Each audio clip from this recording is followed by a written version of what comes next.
नमस्कार। समाचार पत्रों की सुर्खियों के साथ मैं रजनी दुबे।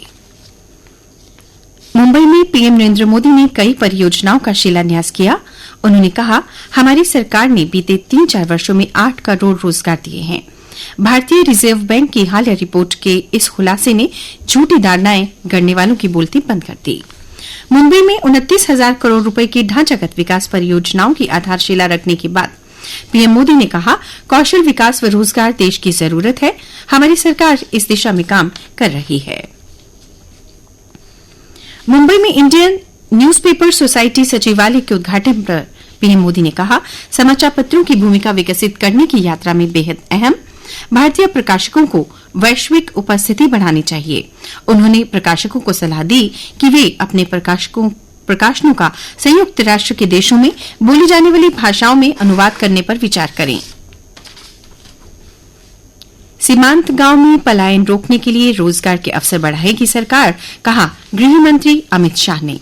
उन्होंने कहा, इन गांवों में रोजगार सृजन के लिए 600 से अधिक परियोजनाओं को भारत सरकार की ओर से स्वीकृति दी जा चुकी है। गृह मंत्री ने वाइब्रेंट विलेज प्रोग्राम की समीक्षा में दिए निर्देश, गांव के साथ बढ़ाए संपर्क।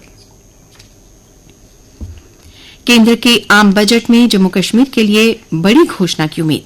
अंतरिम बजट में जम्मू कश्मीर के 37,277.74 करोड़ रुपए का प्रावधान रखा गया, जो 2023 के मुकाबले 1,700 करोड़ रुपए से अधिक है। केंद्रीय वित्त मंत्री निर्मला सीतारमण की ओर से आगामी बजट को लेकर प्रदेश के विभिन्न वर्ग के लोगों को कई उम्मीदें हैं। स्वास्थ्य ढांचा मजबूत करने के साथ जम्मू में अंतर्राष्ट्रीय स्टेडियम का निर्माण करने की भी मांग है। केंद्र शासित प्रदेश जम्मू कश्मीर में इस साल विधानसभा चुनाव होने प्रस्तावित है। इससे पहले ही केंद्र सरकार ने उपराज्यपाल की शक्तियों को बढ़ा दिया है। अब प्रदेश में पुलिस व भारतीय प्रशासनिक सेवा आईएएस एवं भारतीय पुलिस सेवा आईपीएस जैसी अखिल भारतीय सेवाओं के अधिकारियों की तैनाती व तबादले उपराज्यपाल की मंजूरी के बिना नहीं हो सकेंगे। इस चुनाव से पहले उपराज्यपाल को दिल्ली के एलजी जैसी शक्तियां मिलने पर विपक्ष ने किया विरोध। अमरनाथ यात्रा को लेकर उत्साह। 5 केंद्रों पर कुल 2,270 श्रद्धालुओं का हुआ पंजीकरण। शनिवार को 14,200 श्रद्धालुओं ने बाबा के किए दर्शन।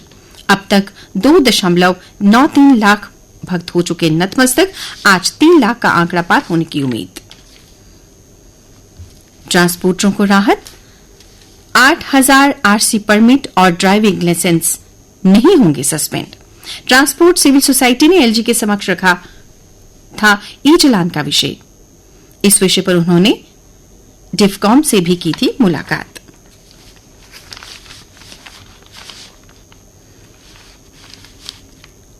वन विभाग में 1.5 साल से अटकी 523 पदों पर भर्ती परीक्षा सितंबर से होगी।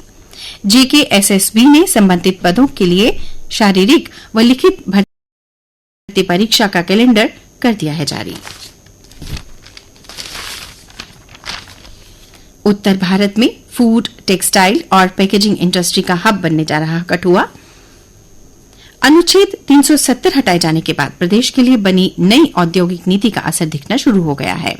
जम्मू संभाग में कठुआ में वर्ष 2019 से अब तक उद्योग स्थापित करने के लिए सरकार को 800 आवेदन मिल चुके हैं। सबसे बड़ा निवेश ग्रो एनर्जी ने 4500 करोड़ रुपए के रूप में किया है।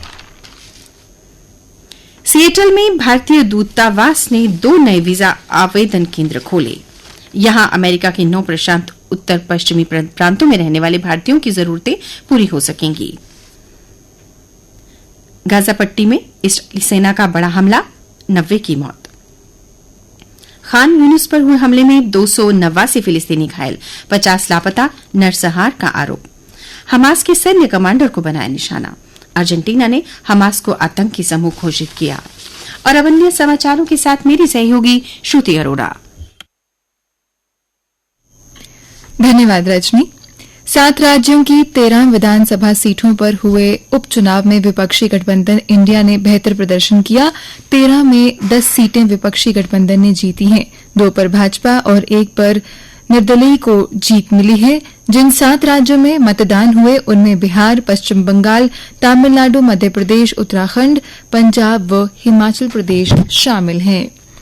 कठुआ पहुंचे केंद्रीय राज्य मंत्री डॉ जितेंद्र सिंह ने कहा, आतंकवाद और अवैध खनन पर होगी सख्त कार्रवाई। उन्होंने कहा, जिले में पैर पसार रहे आतंकवाद, भूमाफिया, अवैध खनन और नशा एवं पशु तस्करी पर कोई समझौता नहीं किया जाएगा। जम्मू कश्मीर संभाग के स्कूलों में 2024-25 का शैक्षणिक सत्र लगभग 185 दिनों का रहेगा। परीक्षाएं व परिणाम अब होंगे तय समय पर। जम्मू कश्मीर स्कूल शिक्षा बोर्ड ने वर्तमान शैक्षणिक सत्र का कैलेंडर जारी किया। ओडिशा के पुरी में भगवान जगन्नाथ मंदिर का रत्न भंडार आज 46 साल बाद खुलेगा। खजाने में सोने व कीमती रत्न के आभूषण। आगामी कैलाश यात्रा 2024 की तैयारियों को लेकर अतिरिक्त जिला विकास आयुक्त डोडा ने की बैठक। लंगर और यात्रा स्थलों को प्लास्टिक मुक्त बनाने का आग्रह। और अब खेल समाचार। जम्मू कश्मीर के रिधम शर्मा की 18वीं एशियाई जूनियर पुरुष प्रतियोगिता के लिए भारतीय हैंडबॉल टीम में चयन हुआ है। ये प्रतियोगिता रविवार यानी आज जॉर्डन के अम्मान में शुरू हो रही है। भारत ने जीती T20 श्रृंखला, जिम्बाब्वे को 10 विकेट से हराया। मैन ऑफ द मैच रहे यशस्वी जायसवाल। भारतीय पहलवान विश्व चैंपियनशिप के कांस्य पदक विजेता अंतिम पंगाल और अमन सहरावत को पेरिस ओलंपिक में कुश्ती स्पर्धाओं के लिए मिली वरीयता। चेक गणराज्य की 28 साल की बारबरा क्रेजिसिकोवा ने विंबलडन का महिला एकल का खिताब अपने नाम किया। उन्होंने इटली की जैस्मीन पैलोरिनी को हराकर ये जीत दर्ज की। और अब मौसम की जानकारी। मौसम के साफ होने से गर्मी और उमस बढ़ी। मौसम विज्ञान केंद्र श्रीनगर के अनुसार प्रदेश के कुछ हिस्सों में आज बारिश की संभावना। कल प्रदेश में अधिकतम तापमान 34 डिग्री सेल्सियस रिकॉर्ड किया गया और न्यूनतम तापमान रहा 21.2 डिग्री सेल्सियस। आज सूर्यास्त 7:40 पर होगा और कल सूर्य उदय 5:35 पर होगा।